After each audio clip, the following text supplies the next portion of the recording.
Ya, puji Tuhan, karena kebaikan dan kebesaran Tuhan kita boleh bertemu dalam ruangan yang kudus ini. Kami semua bersyukur dan bersukacita bertemu dengan Papa Mama, saudari semua dalam Kristus. Kami dari Kupang ada Pak Adi yang berorgan, boleh kita tepuk tangan dulu. Ada Pak Karisal, ada Pak Kris, boleh. Ada Ibu Pendeta Dorce, kalau Pendeta Dorce mungkin tidak asing lagi bagi kita. Ada anak Nora di sana, Nora Cesa, dan saya sendiri akan kami boleh dipercayakan Tuhan untuk datang bersama dengan Papa Mama di sini untuk boleh berbagi apa yang bisa kami bagikan.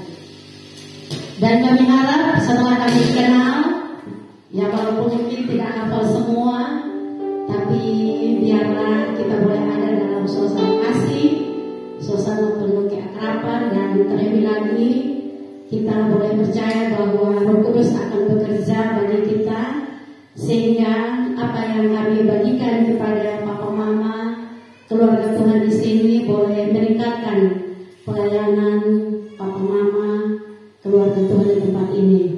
Untuk itu sebelum kita masuk dalam kegiatan kita, saya jemput kita bangkit berdiri, kita angkat pujian penghormatan kita kepada Tuhan. Setelah itu Mama Pendeta Dorce akan beri kita dalam doa permohonan hormat bagi Allah Bapa. Kita boleh meresapi pujian ini bahwa kita mau membawa penghormatan kita, pengagungan kita hanya bagi Dia, Tuhan kita, Tuhan yang hidup, yang berkuasa atas seluruh kehidupan kita.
yang melayani Tuhan di gerejamu. Terima kasih Tuhan Yesus. Kami mau persembahkan seluruh rangkaian kegiatan kami di dalam tangan Tuhan. Karena Tuhanlah yang punya kuasa. Mari urapi hamba-hamba Tuhan yang akan berbicara atas nama Tuhan. Roh Kudus sampaikan isi hatimu melalui setiap materi yang akan disampaikan. Kami percaya Engkau hadir di rumahmu yang kudus ini. Engkau ada bersama-sama dengan kami. Engkau tuntun kami dari awal, pertengahan sampai akhirnya. Biar Engkau ditinggikan, diagungkan, dan dimuliakan. Kami persembahkan seutuhnya waktu-waktu kami untuk ada di sekitar pelayanan dan persekutuan, juga pembekalan melalui materi-materi yang disampaikan. Roh Kudus tuntun dan pimpin. Ditinggikanlah namamu, datanglah kerajaanmu, jadilah kehendak-Mu, dan biarlah seluruh kegiatan ini hanya jadi dalam nama Bapa, Anak, dan Roh Kudus. Amin. Puji Tuhan, terima kasih Bapak Pendeta Dorce. Saya minta kita tetap berdiri dulu karena ini masih pagi ya. Kita percaya bahwa kita ada di sini karena kebaikan Tuhan. Amin. Amin. Dan saya yakin lagu betapa baiknya Tuhan kita semua tahu ya. Tahu ya, sambil bertepuk tangan dengan bersukacita kita menyanyikan pujian betapa baiknya Engkau Tuhan.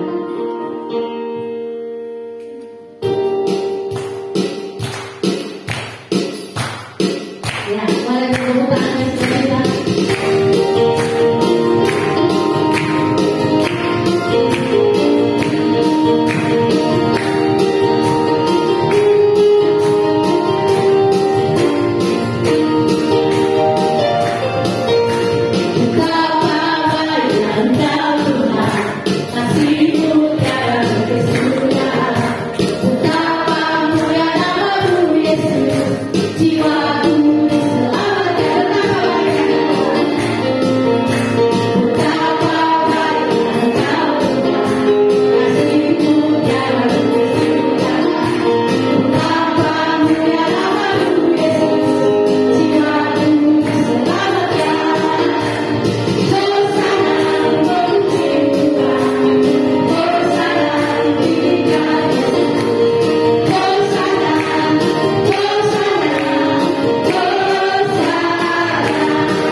Mengapa saya ada di dunia? Ya, ini pertanyaan ya. Kita akan temukan jawabannya dengan pembicara pertama kita, Pak Karisal, Pak Karisal kami, silakan. Ya, terima kasih.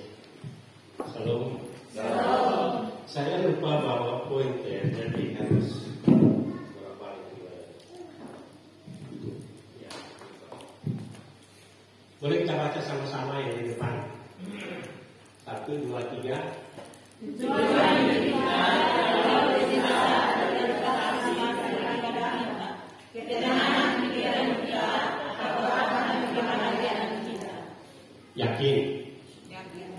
Yakin. Prestasi penting tidak? Jiwa yang tenang penting tidak? Kebahagiaan penting tidak? Tujuan hidup mana lebih penting? Semua itu tidak ada guna kalau kita tidak punya tujuan. Pernah bertanya sebenarnya hidup untuk apa? Ada yang bertanya itu?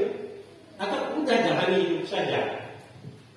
Ya, tema kita hari ini berkisah sedikit, yaitu mengapa saya ada. Ada yang bisa kasih pikiran tentang kenapa dia ada? Kalau kita boleh memilih lahir di Erbalu atau di New York City, lahir dari anak petani atau lahir dari anak wakil presiden, kalau kita boleh memilih, tentu kita pilih yang enak kan? Ya, bahagia, ketenangan, prestasi. Tapi kita tidak bisa memilih di mana kita harus ada. Lewat siapa? Ya kan? Atau waktu kita lahir kita pilih, oke, Tuhan saya mau lahir. Saya mau lahir dari di tempat ini, dari bapak ini, mama ini, yang begini. Tidak. Jadi kita ada karena Tuhan mau kita ada. Dan kita ada karena Tuhan mau kita ada. Maka Tuhan tahu tujuan untuk apa kita ada. Itu penting. Pernyataan pertama, semuanya dimulai dari Allah. Pada mulanya adalah firman. Pada mulanya sebelum itu di mana suasana kacau balau, kemudian Tuhan berfirman. Suasana yang kacau balau itu, yang dalam bahasa Ibrani tuhu wa bohu, kacau balau, Tuhan buat menjadi teratur. Hari pertama, hari kedua, hari ketiga, sampai hari ke-6. Ya, semuanya dimulai dari Allah. Kita setuju? Semua dimulai dari Allah. Dan sejatinya semua juga harus berakhir di Allah.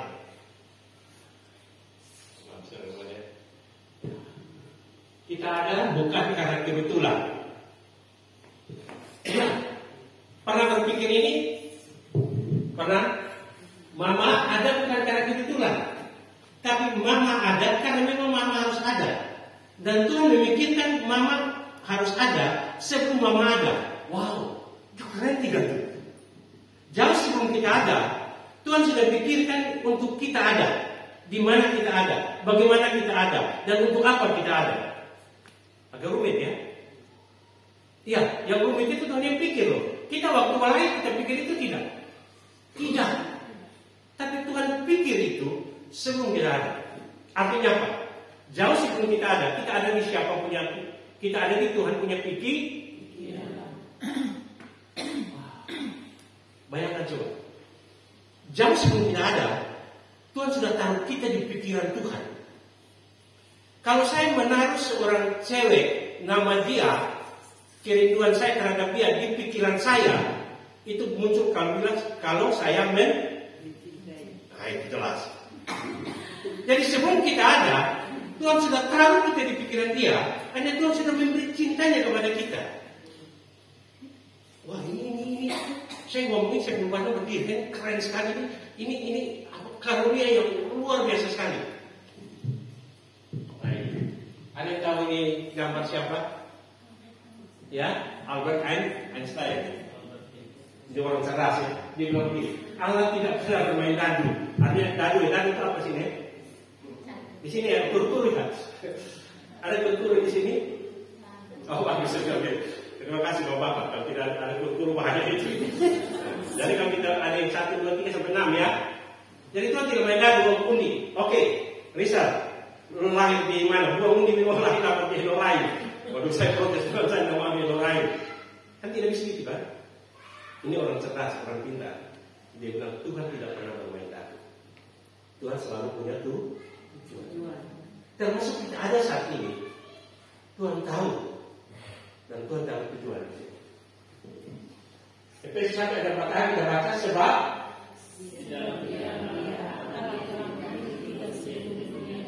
coba makna ini. Wow. Sebab baca dulu. Sebab di dalam Dia Allah telah memilih kita sebelum dunia dijadikan. Di dalam Dia siapa?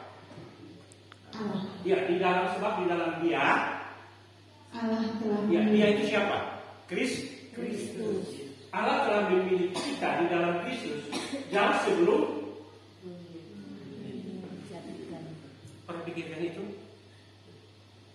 Jauh sebelum dunia ada, Tuhan sudah memilih kita, tapi di dalam Kristus. Ya, sebenarnya kita bermula sebetulnya sekali ya. Ya, di dalam Kristus, dalam pikiran Allah, kita sudah ada jauh sebelum kita ada. Artinya kita ada tidak karena kebetulan. Masuk saksi 9 ayat 16, dia bilang begini, matamu melihat aku selagi aku bakal anak, dan di dalam kitabmu semuanya tertulis hari-hari yang akan dibentuk, sebelum ada satu pun daripadanya. Jadi sebelum segala satu ada, bahkan ketika kita masih bakal anak, Tuhan sudah melihat kita, dan semua itu tertulis dalam kitab Tuhan sebelum hari-hari dibentuk. Renungkan sedikit, keren tidak? Berarti saya ini berharga tidak? Sampai Allah pikir saya, Allah pikir Bapak Mama jauh sebelum Bapak Mama dan saya ada. Bahkan hari-hari kita sudah ditulis dalam apa? Dalam kitab Allah. Dia tidak kebetulan tidak ada. Hanya kadang-kadang kita tidak menyadari ini, sehingga kita membuat hidup kita tidak, atau hidup kita sesuai yang kita mau. Padahal Allah sudah pikirkan kita. Hari-hari kita sudah Tuhan tulis dalam kitabnya. Sebelum hari-hari kita dibentuk, semua sudah ada. Kita sudah ada dalam pikiran Allah. Saya bayangkan itu, saya malu Tuhan ini. Terima kasih. Ternyata itu lebih mulia dan segera sakit penyakit sembuh. Ya kan? Itu di pikiran Allah. Allah pikirkan kita. Jauh sebelum Anda ada dalam benak orang tua Anda sudah ada dalam pikiran Allah. Orang tua Anda mungkin tidak merencanakan kehadiran Anda, tetapi Allah merencanakan.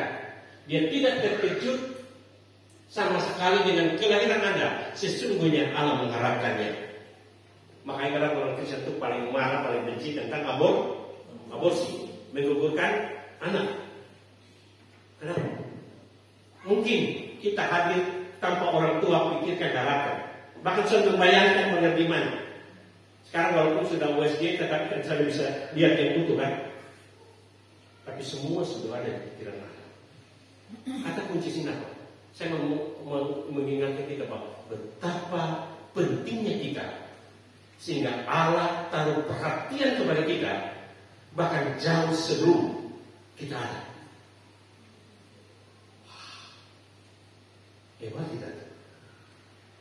Coba Allah boleh bikin kita kecewakan. Itulah satu kata. Keter. Kalau Allah yang seperti itu, kita kecewakan dia, kita khianati dia. Nanti kita akan bicara bagaimana mengkhianati Allah.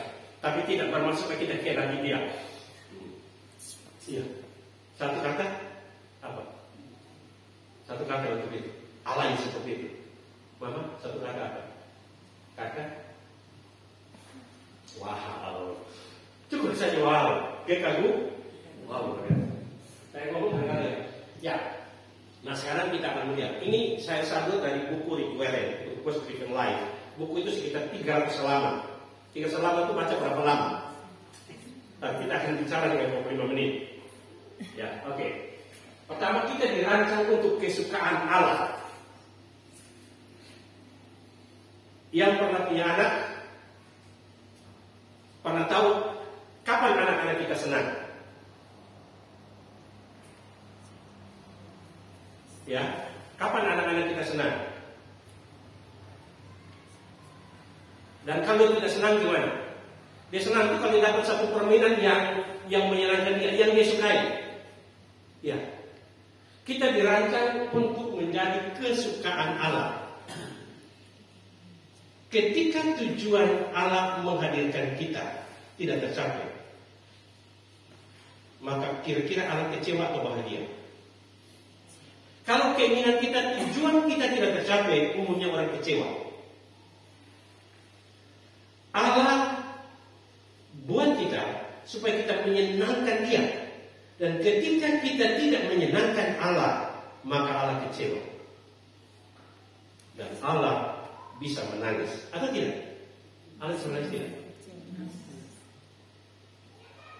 Yesus pada waktu membayangkan kehancuran Yerusalem, dia menangis. Ya. Tetapi Yesus tidak berhenti dia menangis. Tapi Yesus ingin menghentikan orang-orang berjalan ke arah menyalahi tujuan Dia, dan itu menjerumuskan dan menghancurkan orang-orang. Karena itu Dia mau ambil alih tanggungan yang harus kita tanggung, yaitu mati di kayu salib. Wah, saya pikir tidak ada hal yang seperti itu. Tuhan senang kepada orang-orang yang menyembah Dia, takut akan Dia, kepada orang-orang yang berharap akan kasih setianya. Masuk saya mau tujuh ayat ini dengan versi Alkitab ini, tapi di Alkitab kita pakai Tuhan senang kepada orang-orang yang menyembah Dia. Di terjemahan yang kata takut akan Dia. Jadi tujuan Allah dari kita pertama menyenangkan hati Tuhan. Nah, gimana cara menyenangkan hati Tuhan? Orang-orang harus apa? Menyembah Dia, takut akan Dia. Tidak ada cepat saja. Satu apa? Tujuan untuk menyenangkan. Ingat, nanti saya akan ulang, ada 5. Tuhan menghadirkan kita di dunia pertama untuk menyenangkan hati Dia.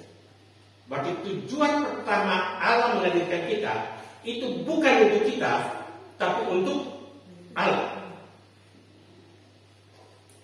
Ya, kalau kita suka sesuatu dan kita buat sesuatu itu untuk menyukakan kita, tapi ternyata sesuatu itu tidak menyukakan kita, biasa sesuatu itu kita apa? Kalau anak-anak buat permainan, mobil-mobilan, mau tarik supaya bikin roda, tapi ternyata pada waktu dia sudah jadi, rodanya tidak berputar. Roda itu diapa?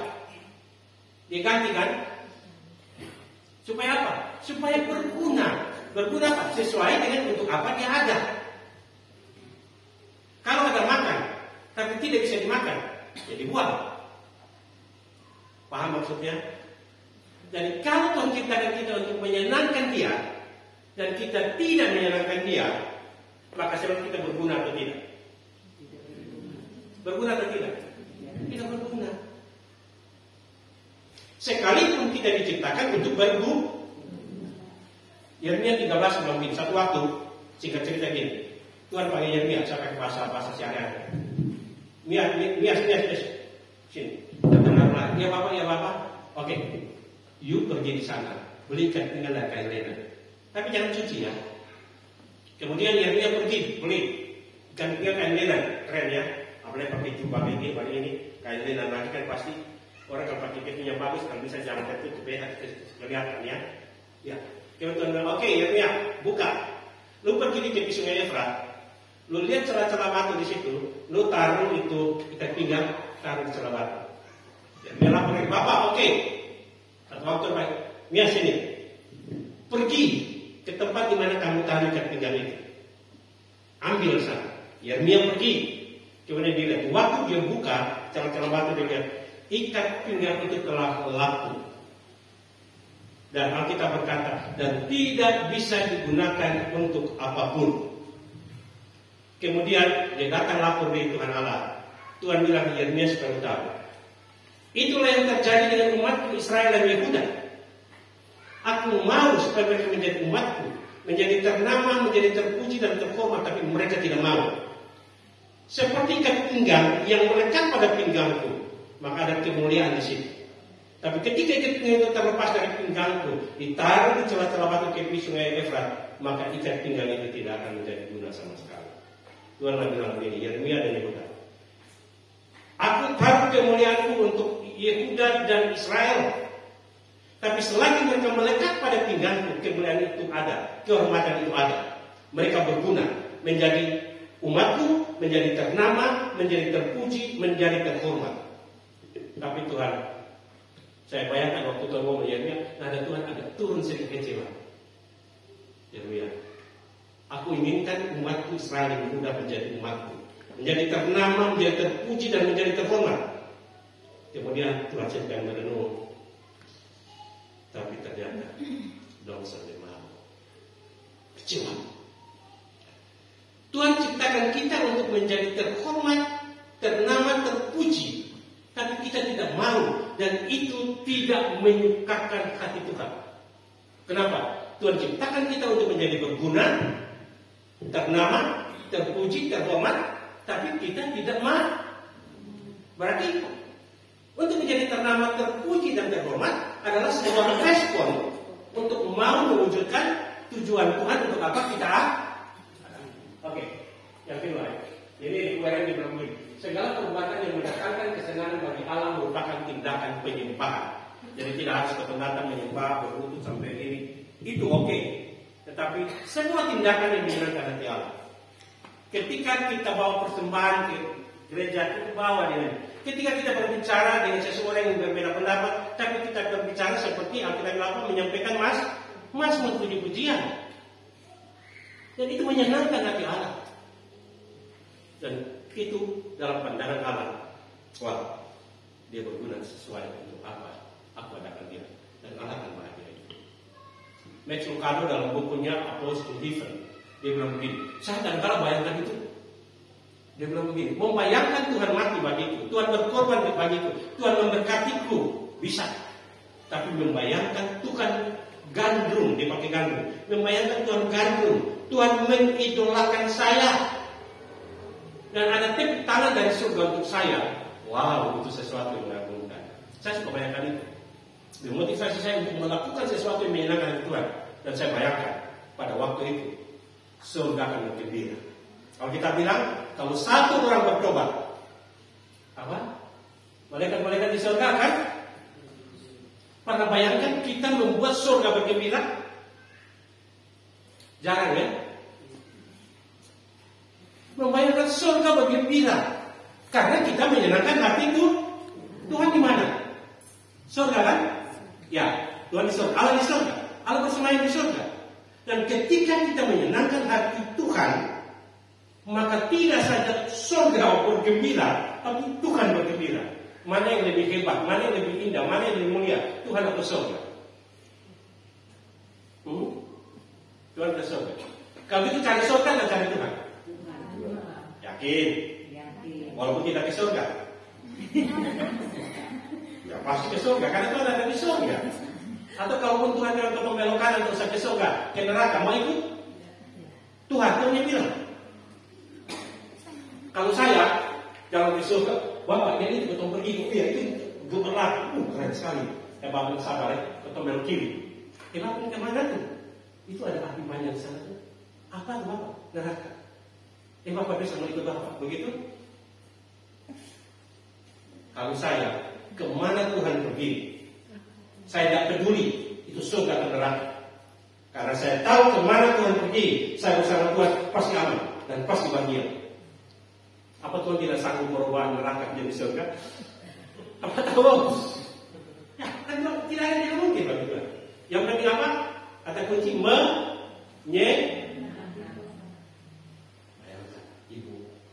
Ibu menyenangkan Tuhan. Dan Tuhan berserahkan kepada seluruh malaikat-malaikat. Ibu nama siapa? Maaf. Anjing. Saya bayangkan dalam satu persidangan ilahi, Tuhan bilang, oke, saya buka persidangan ilahi ini untuk kita mengevaluasi tentang seorang perempuan yang saya taruh di bawah namanya Anjing. Aku tidak butuh laporan-laporan dari kalian-kalian kakak yang hebat.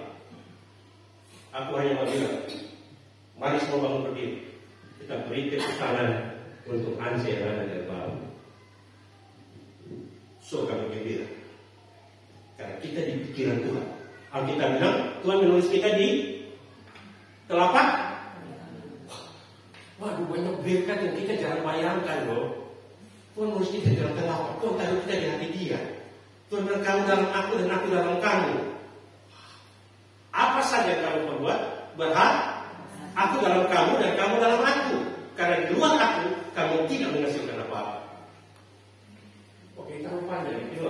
Tetapi saatnya akan datang dan sudah tiba sekarang bahwa penyembah-penyembah benar akan menyembah Bapa dalam roh dan kebenaran, sebab Bapa menghendaki penyembah-penyembah demikian lagi. Penyembahan lebih jauh dari sekedar musik. Penyembahan adalah gaya hidup. Jadi setiap saat kita hidup, suami dengan istri, anak-anak dengan bapa dengan mama, majelis dengan majelis, majelis dengan pendeta, pendeta dengan majelis. Nah, tiap hari kami lihat ini menyenangkan hati kita tidak bicara bohong. Cara rapat, cara sidang. Saya termasuk yang sudah pemalas ikut sidang-sidang di gereja.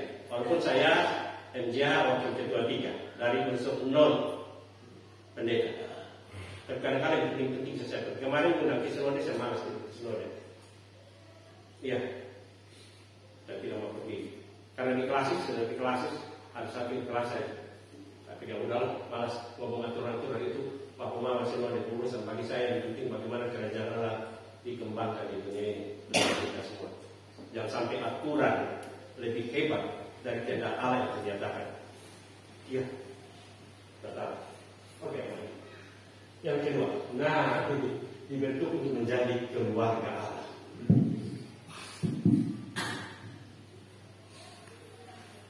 Senyum-senyum. Menjadi keluarga Allah. Karena itu dia sudah ke dalam dunia untuk buat kerajaannya.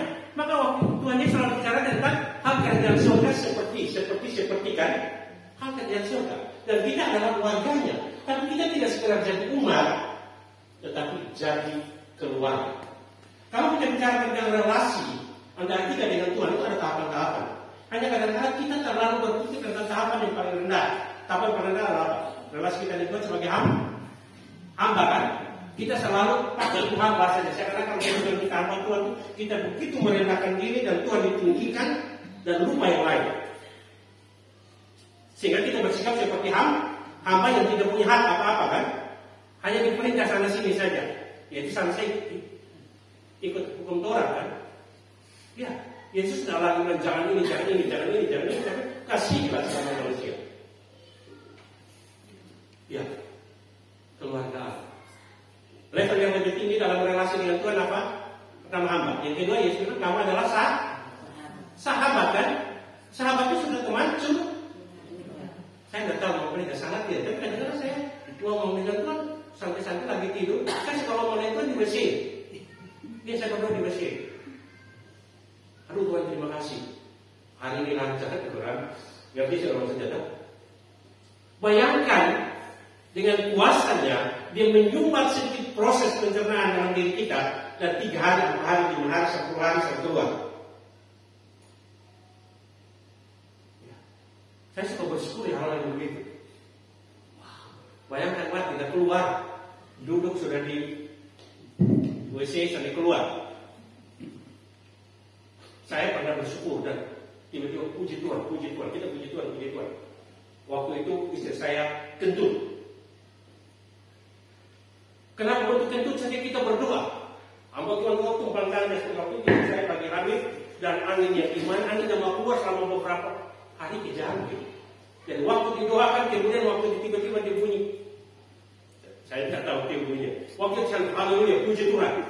Karena istri saya menjadi lega. Saya tidak tahu ada yang pernah mengalami itu tidak tahu perut yang itu angin yang masuk dan tidak keluar itu. Berapa hari 3 hari gitu. Waktu kentut puji Tuhan. Padahal itu kita ambil sederhana ya. Hamba, sahabat, yang berikut apa? Anak dia kasih apa? Nanti saya akan bicara. Dan yang terakhir yaitu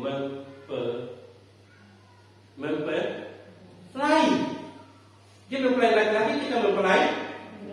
Kalau kita mempelai laki-laki dan mempelai perempuan, itu kita bicara tentang puncak keintiman. Keduanya telah menjadi satu daging. Inilah dia tulang dari tulangku dan daging dari dagingku. Waktu kita makan perjamuan, kita bilang kita makan tubuh Kristus. Dan Tuhan bilang kamu sering makan tubuhku dan minum darahku, I'm sorry. Ya kan? Oke. Hebatnya menjadi satu keluarga.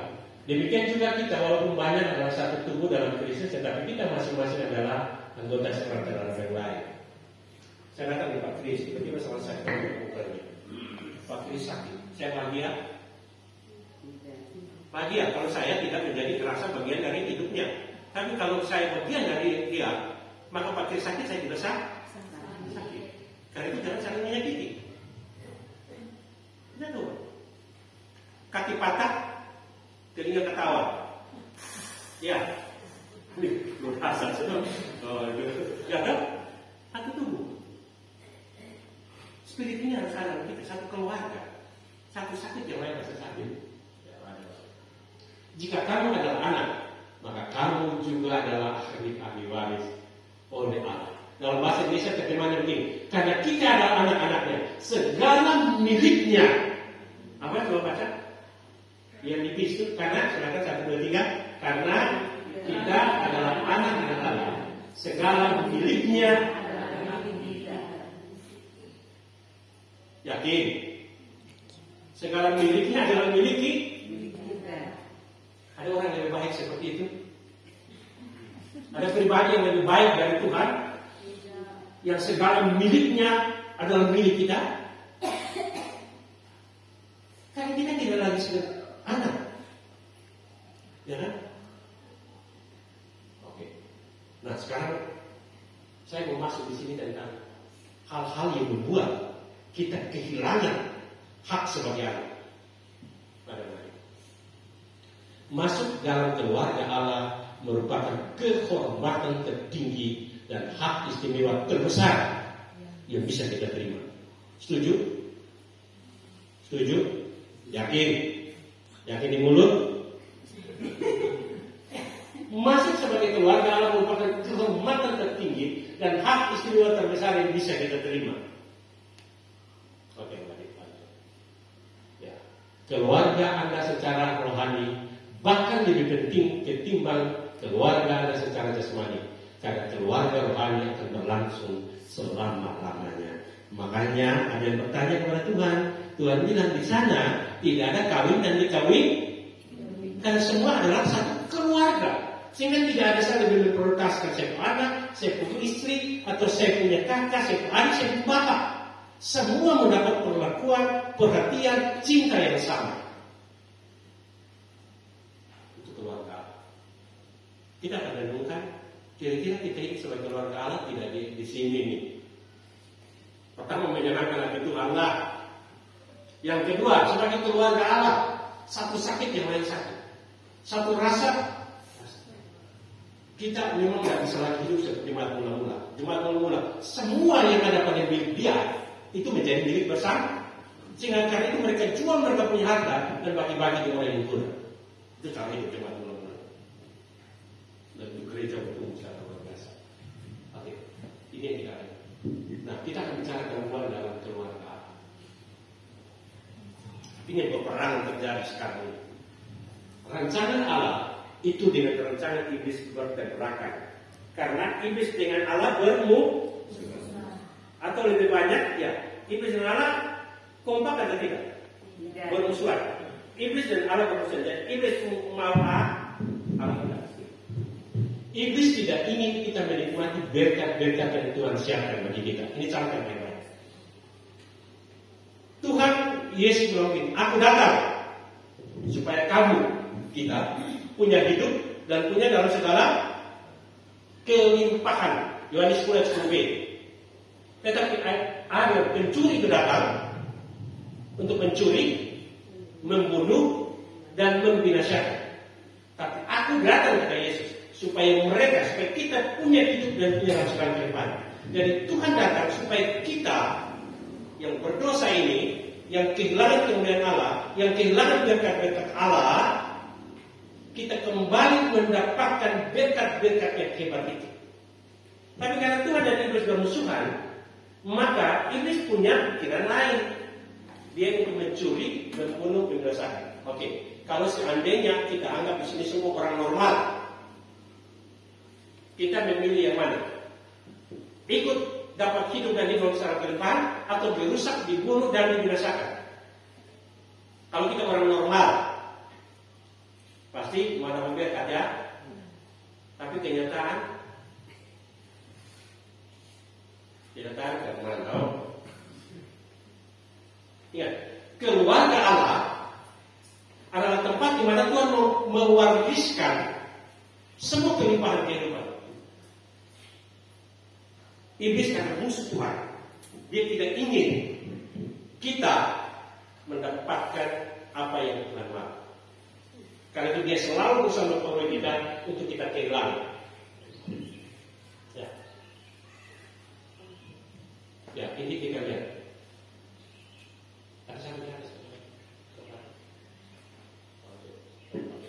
Oke, kita lanjutkan. Ya.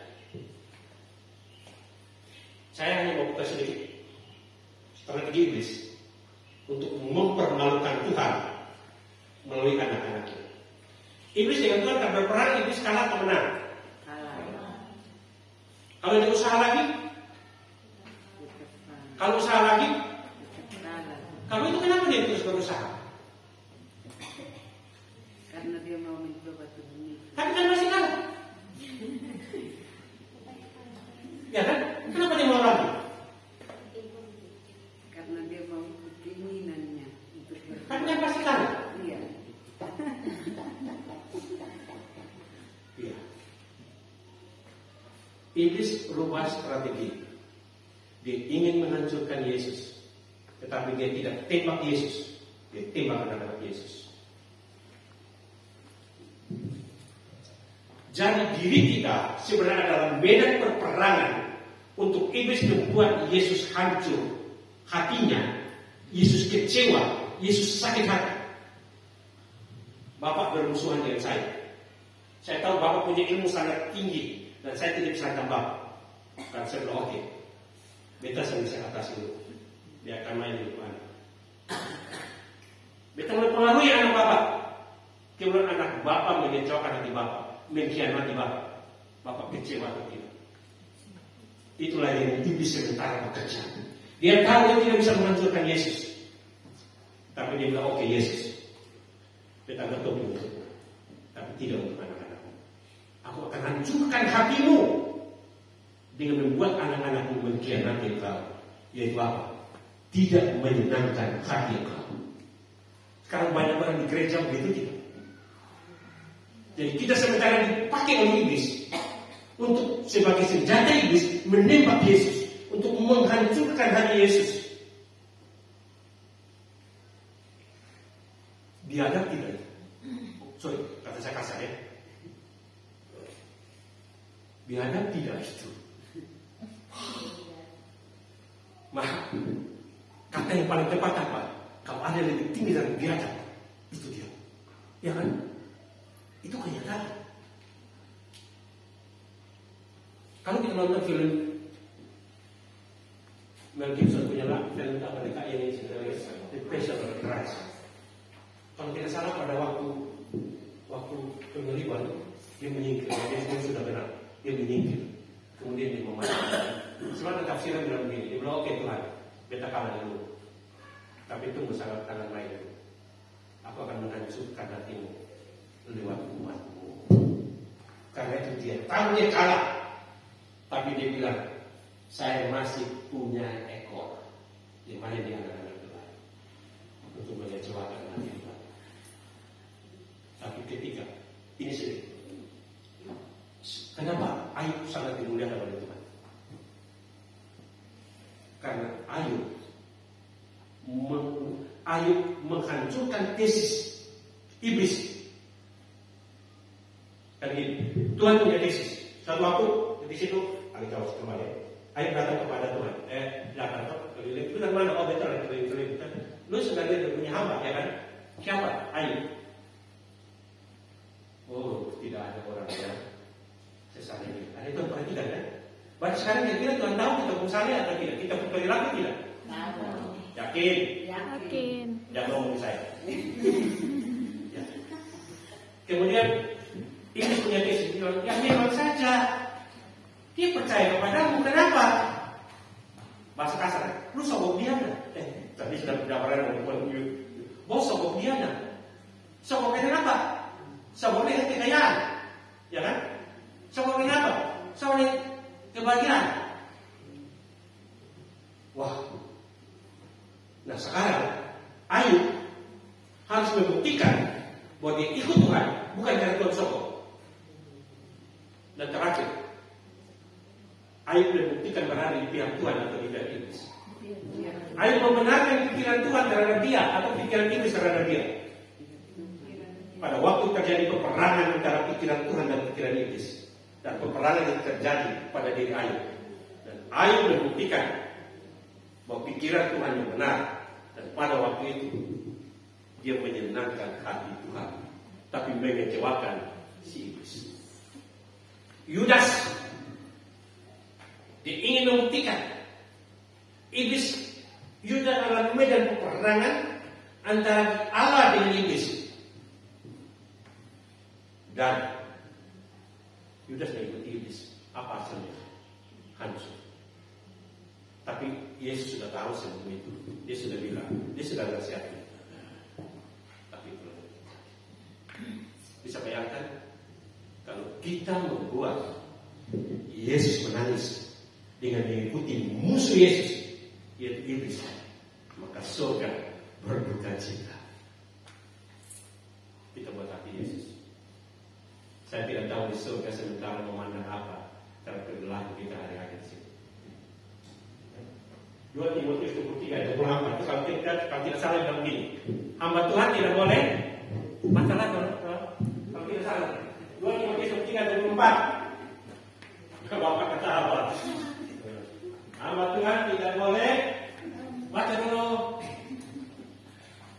Betul, saya tidak tahu. Kayaknya itu, bukan? Atau nanti, bukan? Nanti ada yang kayak itu. Itu gimana lupa. Tapi saya akan ayat itu, saya lupa. Itu apa coba? Bapak? Emang? 2 Timotius 23 ayat 28. 23 ayat 28. 2 Timotius 23. 2 tidak salah.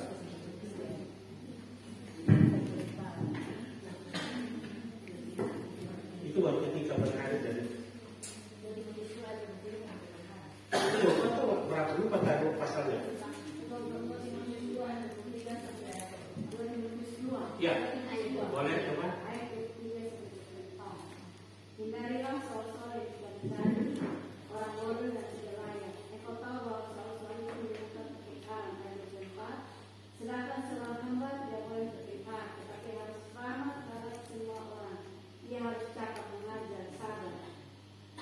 Nasihat itu karena iblis menggunakan cara konflik untuk menghancurkan generasi Kristus, untuk menghancurkan keluarga Kristus. Konflik pekerjaan pertama di mana? Pikiran. Habis kemudian keluar dari perkataan, kemudian dengan perbuatan. Hati-hati dengan perbedaan pendapat. Oke, perbedaan pendapat baik. Tapi bagaimana menyelesaikan perbedaan pendapat itu? Paulus dan Barnabas beda pendapat. Karena Barnabas kalau tidak salah mau bawa itu Markus dalam pelayanan. Tapi Markus pernah rasa Paulus dulu ahli menyanyi, tidak mau. Tapi mereka menyelesaikannya dengan baik. Yang satu kemana, dan Injil disebarkan secara luar biasa. Karena mereka tahu mereka berbeda pendapat, tetapi mereka menyelesaikan perbedaan pendapat itu dengan baik. Dan menurut tafsiran Markus yang diomong oleh Barnabas itu karena dia menulis kitab Markus. Jadi perbedaan pendapat itu ada, karena kita berbeda pikiran. Dan bagaimana kita menyelesaikan itu? Kalau tidak, iblis akan menggunakan perbedaan pendapat untuk menghancurkan keluarga Kristus. Dan kalau keluarga Kristus itu hancur, maka bagaimana apa? Warisan dapat ke sorga. Bapak bilang bercakap, kamu tidak mau. Sekarang kamu sudah memisahkan diri dari keluargaku, maka warisanmu tidak dapat. Nah, waktu dia nggak sakit hati pada dia. Keluar ngomong dia, maaf, sorry nak, kau tidak lagi bagian dari keluarga. Jadi sorry, warisan milik dari saya. Loh Bapak, dia kan cari bukan keluarga Bapak, bukan adik, bukan saudara. Iya betul. Dia memang orang-orang yang kedua, tapi sekarang dia mau menjadi keluarga. Dia dapat beda. Kita lihat dari jauh. Sakit hati tidak? Sakit hati tidak? Siapa yang ketawa? Karena dia tahu saya dapat kawan. Jadi iblis mencoba menghancurkan Kristus Allah, tapi dia tahu dia tidak bisa menghancurkan Allah. Setidak-tidaknya dia membuat Allah sakit hati dengan membuat anak-anak Allah berbalik dan mengkhianati Allah. Jadi ketika kita bersekutu, kita mengikuti keinginan iblis, maka sebenarnya kita lagi bersekutu dengan iblis untuk menghancurkan musuh iblis, yaitu Allah. Kejam kita. Ada orang kejam di sini.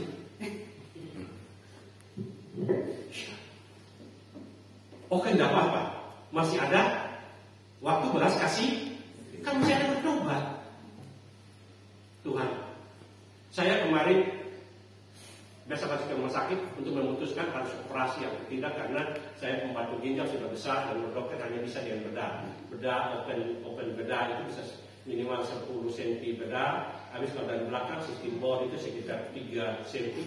Saya dulu agak penakut juga untuk tubuh. Kemudian saya pulang dari rumah sakit.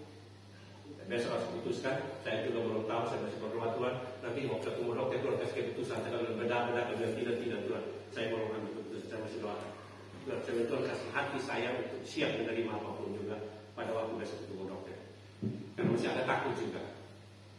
Tapi di mobil saya bilang begini, Tuhan, beta tahu yang tubuh ini milik Tuhan. Dan sekarang tubuhku ada benda asing yang mengganggu kesehatanku. Dan itu tentu akan mengganggu pelayanan Tuhan. Yang pertama, beta minta bersembuh. Tuhan ampuni beta Tuhan. Tuhan tubuh. Beta sadar jaga dengan baik. Mungkin karena kita tidak kawan beta. Mungkin kadang-kadang karena kupang air yang berkapur dan kita minum saja tanpa saring dan macam-macam. Karena dulu kita minum asal sesuatu, ya dikali di mana kita minum saja karena kita masak.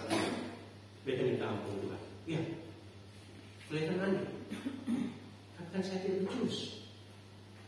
Tidak becus karena tidak tahu juga. Katakan mengakui tidak. Oke. Nah, menjadi umat. Oke. Menjadi umat yang baik adalah saling menasihati. Amsal 15 ayat 21, nanti kita baca saja. Menasihati. Kita cari orang. Kalau ada masalah perbedaan, jangan salahkan sendiri. Kita cari orang yang rohani lebih baik. Kita datang, kita.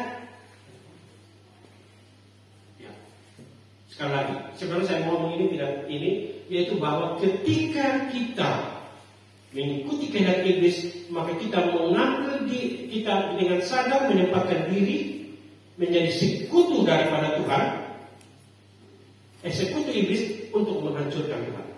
Kenapa Ukraina diserang habis-habisan oleh Rusia? Karena Ukraina itu dia punya tempat, itu dekat dengan Rusia. Dulu mereka gabung dalam satu negara yang disebut Uni Soviet. Rusia punya musuh adalah NATO, kelompok Amerika Serikat dan negara-negara Eropa.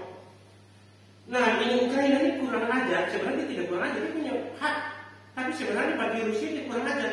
Lu kelompok dengan mereka, masa satu bangsa. Dulu kita satu Uni Soviet. Sekarang Ukraina bilang tidak, saya mau masuk ke NATO. NATO ini musuh Rusia.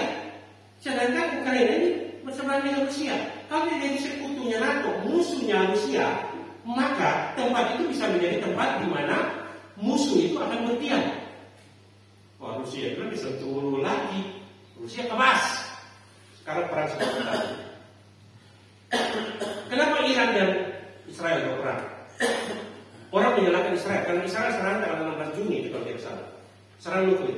Kenapa? Karena Iran di mana-mana dia bilang dia akan menghancurkan Israel, dia akan menghancurkan Amerika. Nah, sekarang orang yang ingin menghancurkan kita ini harus buat nuklir. Dan kalau dia nuklir itu sukses, maka kita akan hancur. Israel bilang, Amerika bilang, oke, kita punya informasi, syarat, menghentikan punya proyek uranium itu. Stop dengan nuklir. Iran nggak mau. Wah, Rusia bilang kayak apa? Israel bilang wah bekas tinggal dulu. Cuman kan senjata itu memusnahkan mereka, dia langsung serang.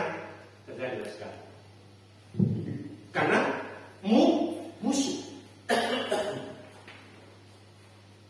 Dan akibat dari saling bermusuhan itu apa terjadi?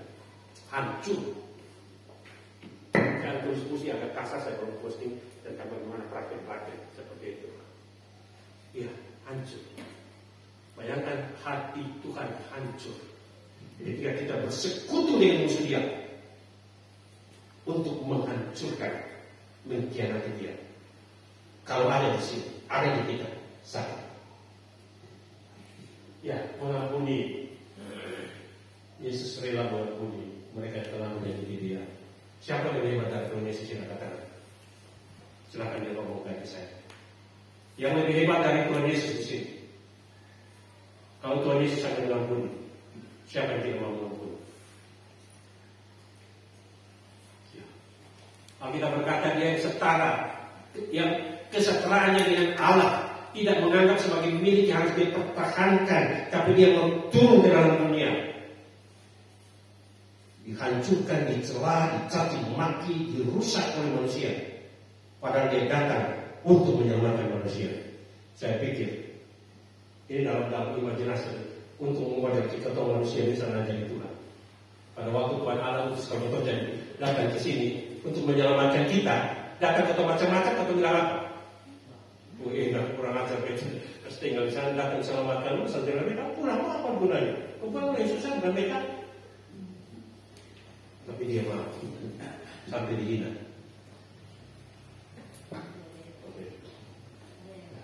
Tidak semua yang maju itu menang dan yang mundur itu kalah. Rumus saya adalah jangan ketika dalam sebuah perdebatan dengan yang bersalah, usahakan jangan menciptakan siapa pemenang dan siapa yang kalah. Saya punya almarhum istri dulu suka marah saya kayak begini. Waktu itu saya mau mendamaikan antara dua kelompok pemuda yang berseteru. Kemudian datang duduk. Satu mulai ngomong begini, saya bilang stop. Kamu anak Tuhan? Kamu anak Tuhan? Ya. Mau menyenangkan hati Tuhan? Berdamai. Tapi kan begini. Tidak, saya tanya. Mau berdamai atau tidak? Kalau menyenangkan hati Tuhan berdamai. Alasan yang bersih. Kamu anak Tuhan, kamu anak Tuhan. Pulang dan berdoa. Kesedihan hati berdamai dan kita berdamai. Setelah berdamai baru kita ngomong masalah. Apa yang dipertimbangkan? Karena kalau kita datang masih ngomong tentang masalah-masalah itu, satu berusaha mempertahankan dia pun satu selalu tim. Karena dalam sebuah pertikaian perseteruan, tidak selamanya satu itu paling benar. Dan tidak selama satu itu paling salah. Nah, yang suka buat masalah, atau ambil yang jadi salahnya, yang benarnya. Di satu juga mungkin ambil yang salahnya, yang benarnya. Ikut sama manusia berdosa, pasti ada salah. Nah, kalau kita ambil yang salah-salah, terus dapat salahnya. Kalau saya tidak tahu, saya mau berdamai, kita damai dulu. Sudah berdamai, hati tenang untuk berdoa. Nah, waktu saya belum aja berdamai, saya aja berdoa di rumah. Asik keluar itu. Dan tahan dirimu dalam bayang. Canda dulu. Tapi kalau sudah berdamai, oke, sudah damai kan saya adil. Manos, kenapa katanya manos begitu? Belum enak kan? Cuma iya, coba Pak kemarin mau ngomong, kan mereka sudah pasti, ya, karena hati sudah sampai bisa ngomong saya hati. Hati raja bagaikan mata air di tanah Tuhan, kemana Tuhan mau mengairi, saya tidak tahu air itu di mana. Ada, kita melihatnya sebenarnya dalam Tuhan Tuhan. Pertama kita lakukan adalah minta tuntunan Tuhan, minta Tuhan kasih kelegaan kita untuk mengampuni. Sesudah mengampuni segalanya apa? Alkitab bilang apa? Dia tidak memperhitungkan doa. Kenapa? Sebab dosa merah seperti akan menjadi putih. Merah seperti jadi semua merah putih seperti Tuhan bisa lupa tidak? No, Tuhan tidak bisa lupa. Tetapi dia tidak mau mengingat-ingat dosa kita. Karena dari situ, kalau Tuhan lupa ya berarti ya boleh memang waktu serupa dan tapi tidak, Tuhan tidak bisa lupa. Tapi dia tidak mau, dia ambil keputusan untuk tidak membentukkan dosa-dosa kita. Tapi itu terjadi ketika kita bersih. stay humble. Humble ini saya punya calon mantu namanya Ishak Humble. Ya, saya pakai itu stay humble. Saya biar ingat Ishak. Saya kata pendeta. Nanti waktu sekarang kata pendeta ya. Semuanya bangkitkan. Oh, terima kasih. Ishak Humble. Rendah. Saya kira kalau rendah hati sudah bisa betul ya. Nah, oke, saya kira ada orang tepat. Mazmur 133. Nah, Mazmur 133 itu bilang begini. Kita tentang berkat keluarga itu, tentang alangkah indahnya apabila saudara-saudara diam bersama, ada lagunya kan? Diam bersama dengan dulu, dia seperti tak bla, kemudian dikatakan di bawah, sebab kesanalah Tuhan perintahkan berkat kehidupan sampai mak coba baca itu. Mazmur 133 ayat. Mazmur 133 ayat. Ya. Dasar bahwa kita apa di bawah kita ini. Ya, apa pendeta? Mazmur 133. Persaudaraan nyanyi rukun, nyanyian ziarah Daud. Sungguh alangkah baiknya dan indahnya apabila saudara-saudara diam bersama dengan rukun. Seperti minyak yang baik di atas kepala, meleleh ke janggut, yang meleleh ke janggut Harun dan ke leher jubahnya. Seperti embun gunung Hermon yang turun ke atas gunung-gunung Sion. Sebab kesanalah Tuhan memerintahkan berkat kehidupan untuk selama-lamanya. Sungguh alangkah baiknya, sungguh alangkah baiknya. Ada yang lain? Kabar dan alangkah baiknya. Ya, itu pada nyanyi pertama itu waktu itu pembukaan sidang tahunan MPR PGI di Sumat tahun 1900 atau 1000 atau 2000 itu waktu itu Pak Yok Ape Menteri Pariwisata bukan itu dan tulang Rob ini sekali. Sungguh alangkah baik apabila apa? Saudara-saudara diam bersama dengan apa? Dengan apa? Dengan apa? Betul. Kemudian di bawah sebab kesanalah Tuhan apa? Kalau Tuhan perintah siapa yang bisa? Tuhan perintahkan apa? Berkat. Berkat apa? Kehidupan sampai selama. Jadi kalau mau berkat kehidupan sampai selama-lamanya, itu yang iblis sering mau. Karena itu sebenarnya dia hanya pakai kita sebagai alat dia untuk melawan Allah, untuk melampiaskan kekesalan hati terhadap Allah, untuk menolong kita membantu dia atas kemarahan terhadap Allah. Tapi hasilnya siapa yang dapat? Dia atau kita? Kan dia sudah pasti, ya kan? Iblis sudah pasti kan? Di neraka kan? Tapi dia membuat kita yang akan ke surga dan ke neraka. Dia sebenarnya baik ngawur kurang asal betul. Iya, kan Bapak segala pendus. Bayangkan, dia pakai kita untuk melawan kita pun Bapak. Dan saya kalau untuk melawan kita pun Bapak, dia senang kita yang kehilangan berkat. Maka kalau orang ikut dia itu orang yang apa? Orang yang apa? Ada orang mana di sini? Harusnya tidak ada kan? Matius 5:9. Berbahagialah orang yang membawa. Nah sekarang kita diciptakan untuk menjadi satu keluarga Allah. Supaya apa? Supaya Allah perintahkan berkat. Jadi Allah mau kita menjadi keluarga yang rukun. Kaitan pertama untuk Allah punya kepentingan untuk menyenangkan hati Allah. Tapi dalam menyenangkan hati Allah, sebenarnya Allah tidak butuh apa-apa lagi. Kan dia punya segalanya. Tapi dengan menyenangkan hati Allah, membuat kita membuka pintu surga, membuka pintu berkat dari Allah, sehingga Allah bercurahkan kepada kita sampai berkelimpahan selama-lamanya. Dan itulah bahagia. Ya kan? Ya, itu Omadi ini sudah. Kemudian ini nanti lanjut saja. Jadi yang ketiga, diciptakan menjadi serupa dengan Kristus. Nanti kita melakukan pembaruan. Nanti serupa dengan Kristus itu apa? Yang keempat, lari. Keempat, kita diciptakan untuk melayani Tuhan. Yang kelima adalah untuk sebuah misi. Kita datang ini karena kita mewujudkan tujuan sebuah misi. Jadi pertama kita diciptakan itu pertama menyenangkan hati. Yang kedua kita supaya menjadi satu keluarga. Yang ketiga menjadi serupa dengan itu nanti bisa menjadi serupa dengan Kristus. Berubahlah oleh pembaruan budimu. Kemudian keempat untuk melayani Allah. Kelima kita diciptakan untuk sebuah misi. Jadi itu pernyataan ini. Tuhan tidak saja panggil kita untuk datang kepada Dia, tapi juga pergi bagi Dia. Itulah kenapa kami teman-teman dari Gereja Strategik Elpenia ada di sini. Kita dipanggil bukan saja untuk datang kepada Tuhan, kita sudah datang kepada Tuhan. Banyak orang yang sudah datang kepada Tuhan, tapi tidak pergi untuk Dia.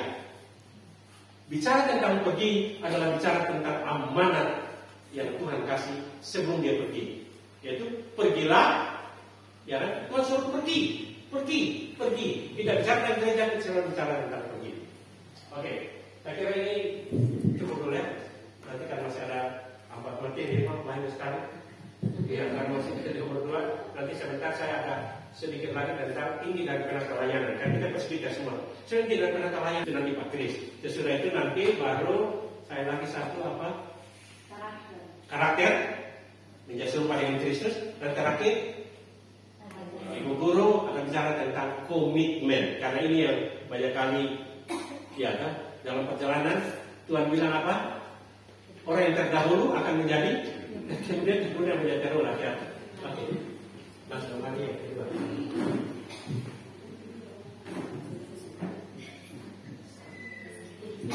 Baik, Bapak Mama, bagaimana? Saya kira kita harus tetap semangat lagi ya. Kalau saya bilang semangat, oh ya kita berdiri dulu. Ya, kita berdiri dulu karena sudah kurang lebih 1 jam. Kita duduk, mari kita mau berdiri. Kalau saya bilang semangat pagi, maka Bapak Mama semua buat begini. Pagi. Bisa? Bisa? Oke. Masih ingat toh? Semangat pagi. Oke, kita semuanya. Oke, Mama Ron saya bilang semangat siang. Kalau tadi kan sebelah kanan. Kalau semangat siang maka kita angkat dari kiri, oke? Semangat siang. Pagi. Oh ya, bukan. Jangan. Kalau siang berarti kita mau makan, belum. Kalau pagi berarti kita harus terus beraktivitas. Jadi, kalaupun saya bilang semangat siang tetap pagi, tapi tangan kirinya yang diangkat dan kaki kirinya yang dihentak. Ya bisa ya Bapak Mama? Oke, semangat siang. Pagi. Oke, tepuk tangan semuanya. Ya, karena kita mau lanjut dengan materi kedua dan sudah ada di sana, yaitu tentang inti dari penata layanan. Masih dengan pembicara kita Pak Marisha. Oke, silakan duduk kembali Bapak Ibu. Ya, tidak. Kita bicara tentang inti dari penata layanan. Presbiter dipercayakan untuk atau sebagai penata layanan pelayanan. Pelayanan ini milik Tuhan atau milik kita? Milik Tuhan. Oke, kita dengar. Dari Matius pasal 25 ayat 14 sampai 30. Ini kita bicara tentang perumpamaan tentang talenta. Jadi kita bicara tentang penata layanan, tentang respon dari tanggung jawab dan bagaimana kita bicara tentang 3 hal. Pertama, penugasan kita. Tuhan mesti percaya kita untuk terlibat dalam pelayanan, pekerjaan penata layanan. Kemudian kita akan melihat yang kedua, respon kita terhadap tanggung jawab itu atau pekerjaan penata layanan, dan bagaimana Tuhan menilai respon kita terhadap pekerjaan. Jadi ada tanggung jawab.